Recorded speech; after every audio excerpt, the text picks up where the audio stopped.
ఆకాశాన్ని తాకే అద్దాల మెడలు, ఏసీ గదిలో రాజభోగం లాంటి కొలువులు, నెల తిరిగేసరికి అకౌంట్లో పడే భారీ జీతాలు.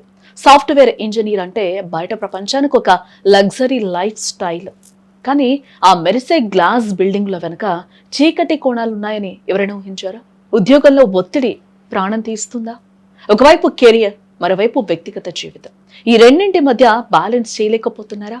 తాజాగా హైదరాబాద్ లో జరిగిన ఓ ఐటీ ఉద్యోగి బలవన్ మరణం ఇప్పుడు ఐటీ క్యారిడార్ ను వణికిస్తుందని చెప్పుకోవచ్చు. మియాపూర్లో నివసించే అమలాపురం వాసి 31 ఏళ్ల సతీష్ గచ్చిబౌలిలోని ఒక ప్రముఖ ఐటీ సంస్థలో సాఫ్ట్వేర్ ఇంజనీర్.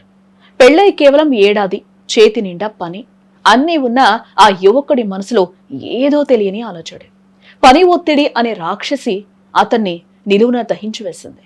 సంక్రాంతి పండగ కోసం ఇటీవల భార్య పుట్టింటికెళ్లగా ఆ సమయంలో ఒంటరిగా ఉన్న సతీష్ తనువు చాలించాడు. సాఫ్ట్వేర్ల మరణాలకు కారణం ఏంటి? అసలు ఆఫీస్ గదుల్లో ఏం జరుగుతోంది? మేనేజర్ల ఒత్తిడా, లేక రాత్రనక పగలనక చేస్తున్న వెట్టి చాకిరీనా? కారణం ఏదైనా వ్యక్తిగత జీవితాన్ని బలి తీసుకుంటోంది.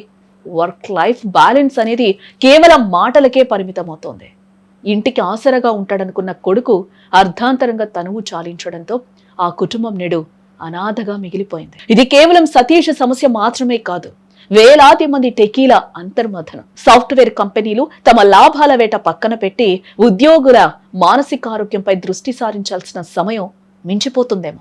గుర్తించుకోండి, ఉద్యోగం అనేది బతకడానికి ఒక మార్గం మాత్రమే, అదే జీవితం ఏం కాదు. ఒత్తిడి ప్రాణం తీసే స్థాయికి వెళ్తుంటే మౌనంగా ప్రాణాలు వదలకండి, సాయం కోరండి.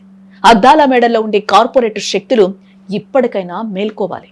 ఉద్యోగులను కేవలం రిసోర్సెస్ గా కాకుండా మనుషులుగా చూడాలి కూడా. రేపటి డెడ్లైన్ కంటే మీ ప్రాణం, మీ కుటుంబం చాలా ముఖ్యం. దయచేసి ఒత్తిడిని ప్రాణాంతకం చేసుకోకండి. పని మనిషి కోసం ఉండాలి, కానీ మనిషే పని కోసం బలైపోకూడదు. ఎందుకంటే మీ ప్రాణం ఆ కోడింగ్ కంటే చాలా విలువైంది.